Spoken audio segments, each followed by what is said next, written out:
They didn't lie. Solo Leveling Season 2 Episode 11's title was It's Going to Get Even More Intense. And man, they did not lie. Your ass missing out. If you ain't seen the new Solo Leveling, your ass is missing out. But don't worry, I got you. The level of excitement from this episode alone surpassed the whole feeling I got from the entire season. Like they really just hit you upside your head with dopamine for 20 minutes straight. Again, I say, I was shook from the closing moments of episode 10, but that couldn't have prepared you for this. When I tell you the episode was on 100 from start to finish, I mean it. They picked up right where they left off with the girl getting her head ripped off and amplified it times 1,000 for a whole show. I'd have been flying over that island with the biggest can of Raid you ever seen. Had that thing hooked to a blimp. Wait, hold on. I'm getting ahead of myself. I'm just so hyped. I'm ready to dive right into this episode. It was that crazy. But as always, y'all go ahead and like the video. Leave a cool comment for your boy down below. Consider subscribing if you haven't yet. Let's get this algorithm going. Jin-woo's playing the game of monsters and magic beasts, and I'm playing the game of YouTube. Equal damn difficulty. Let's jump into this episode, man. As I said, they started it up right where the last episode left it. Two of the Japanese hunters just witnessed their friend slash teammate just get her head ripped slash slashed right off. The level of panic is through the roof. They haven't seen anything like that a day in their life. I'm talking about 10 seconds in and it's a red-headed, pigtailed bun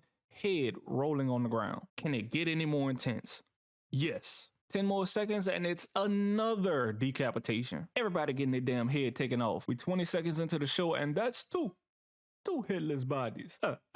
Can we make it 3? Big guy named Kenzo, he's dead. It's up to 4 Eyes. You probably thinking he can get away. He's probably thinking he can get away. And it's gone. My dog out here, my aunt out here, he just got it out for them. Something about people having heads attached to their body just don't sit right with him. If you got a head on your shoulders, you better lay low. He tracking, talking about, got it. Reach to pull out his sword. Guess what? Your head gone too. That's three headless bodies in a record-setting 35 seconds. These writers don't give a damn about these characters. No regard. They don't care about their families back home. They don't care about S, A, B, C, D, E rank. They finna get their point across. Camera panned over their 3 bodies and the heads just scattered out with the ants. At this point, I'm thinking, damn it, who's next? And can it get any more intense?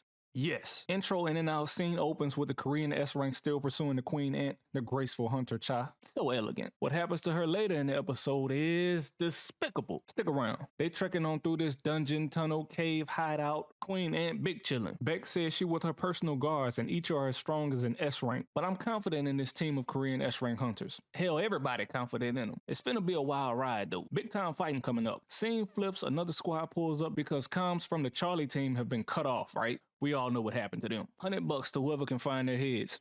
Don't worry, I got time. Brother hit his knees out there, throwing up. Oh my, some stink. Smell like shit. Black ant out there foul. Made cuz go berserk. It stank. He done release ice glaciers from there all the way to where Cho and them at. I never want to smell anything that bad make me go crazy like that. Damn. Dead. Scene flips back to the Korean hunters. They finally made it to the queen ant's lair, and it is a bunch of ants in there guarding their queen. Rightfully so. Racing against time and figuring this would be the perfect opportunity, backed by what seems to be the best S-rank healer, the Korean hunters decide to go all out. Big guy goes Ant-Man Quantumania, no pun intended. I forgot his name too. Choi goes full-on Human Torch. Beck turns into the Wolfman. I'm saying wolf. Magic Beast, whatever the he is. You got Hawkeye and Cha.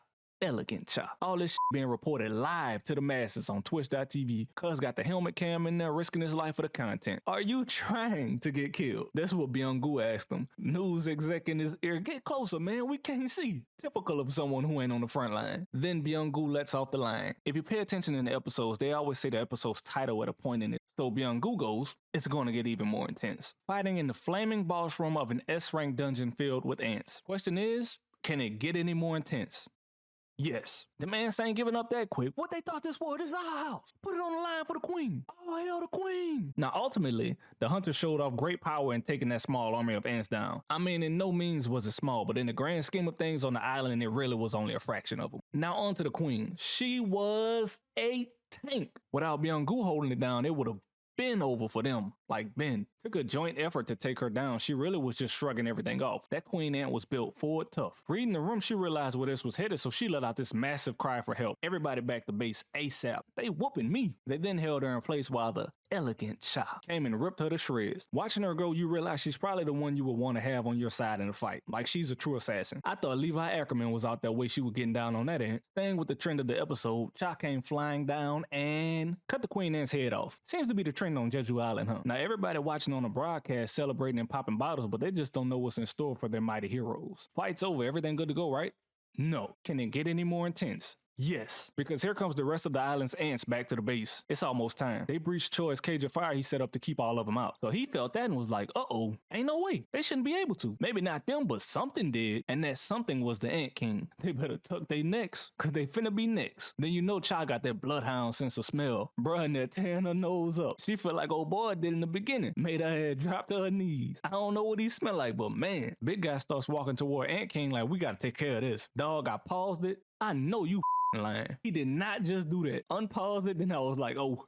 Bruh didn't even give them the time of day. He walked right past them to go check on Big Mama. And by check on, I mean it's feeding time. Some music started playing in the background and I'm thinking, I said to myself, oh my God, the name of the episode was an understatement. It's about to get bad. First in line, Cha. Well, she wasn't first, but he sure made his way back there to her. And why he didn't take her head off her damn body, I don't know. Perfect opportunity. He must know Jin-woo and her probably gonna have something going on and he didn't want to piss Jin-woo off. I feel you. So we gonna settle for a slap to the body. Man, blood flew out her mouth. The whole left side of her body was covered in blood. She tumbled like a rag doll into the nearest rock pillar. Bruh, truly. Damn. And that's taking it easy on her. Because what he did to the men in the group, Lord, that's probably what it was. He was showing respect to the woman. You know, being born and raised by a single mother he was. Who next? I'll kill you. Give me them arms. Slice you to pieces. Oh, shit. Give me that arm. And he was just about to cut Hawkeye ass in half, but Byung-gu is healing. If you want to be a healer in that world, you take notes from him because he had it going on. Repeat my terminology. Had. Byung-gu dead. I knew. They was hyping him up too much the whole episode. Yeah, we got us a healer. We can't let you get close to the healer. Long as he here, we good. Byung-gu back there using that camouflage stealth technique, and the Ant King turned around after whooping bruh, squinted them eyes. Bitch, I see you. Oh, Lord. Impaled. Why you not healing yourself? Heal now. Matter of fact, I said, damn. This guy is a menace. Get him the up out of here. Jin-woo, come get him. He the truth. If Jin-woo kill this thing, y'all gonna have to put him down as the strongest anime hero to ever walk the multiverse.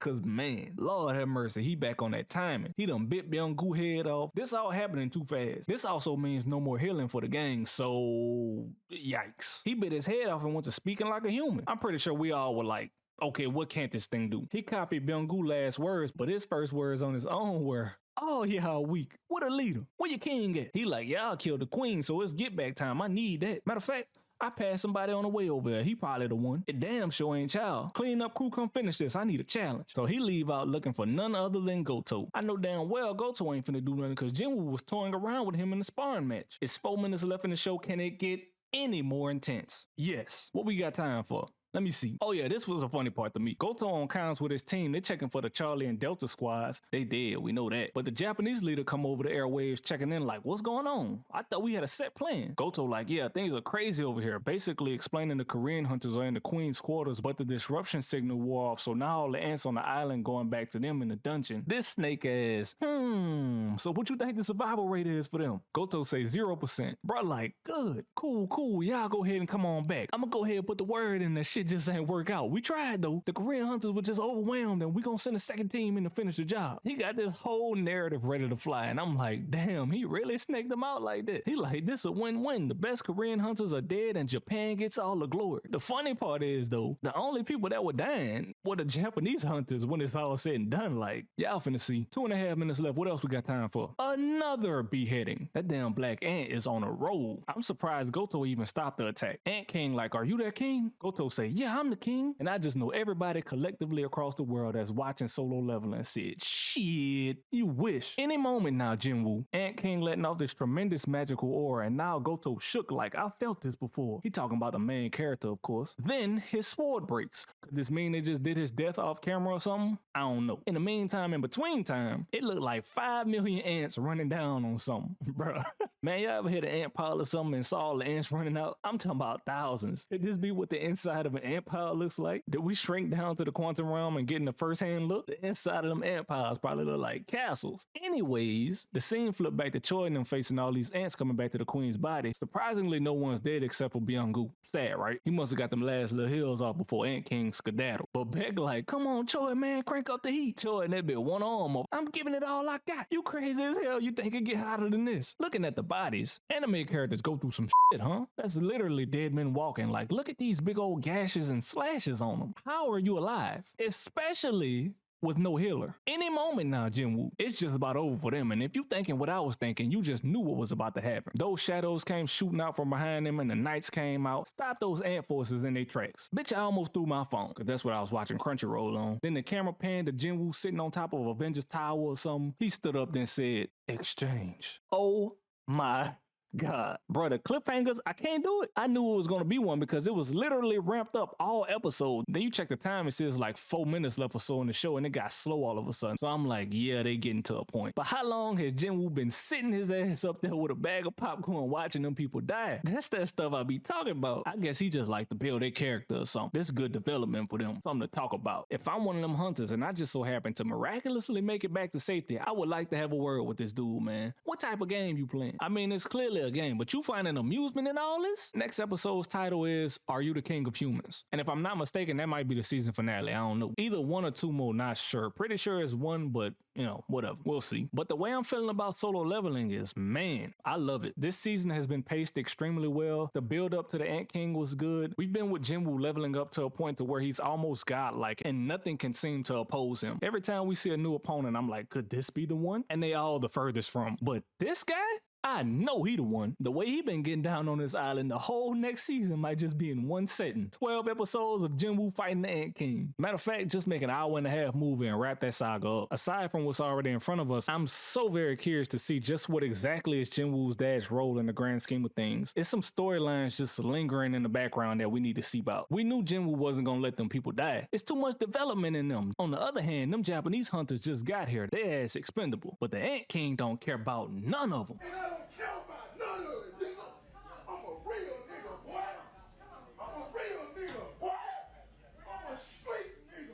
I think it's just a miracle that the Korean hunters managed to leave out with one death. Hell, if I'm not mistaken, even the A-rank reporter's still alive, so Black Ant finna have to make another round when he get done with Goto, which, way things are going, should be in about 16 seconds, give or take. Calling it now. I did say he would use that exchange technique last video also. Wasn't rocket science. I'm trying to see if I'm missing something. If I'm missing a key point or ingredient in everything that's going down in the show right now, let me know down in the comments. I'm just so hype about it all. I also really need to find something else to watch with all these cliffhangers now that this is coming to a close on the season, seems like. Coming from the high of this, I don't know what matches it. I see Windbreaker Season 2 coming out. 5-4's been playing with me for the last 4 years. It's just, we all over the place. We gonna figure it out. Maybe this the perfect time to start the Hashira training arc. That's gonna do it for this video though, man. Solo Leveling has been a blast. I hope you enjoy all the content. It's easy to roll them out when you're truly invested into the show. Jin-woo got one more time to pull some cool shit when people's lives are on the line, and I'm going to Korea to speak to him. Be sure to leave a like, leave a cool comment, subscribe to the channel today, turn the notifications on so you don't miss these. Thanks for watching, and I'm gonna catch y'all next time. Holla!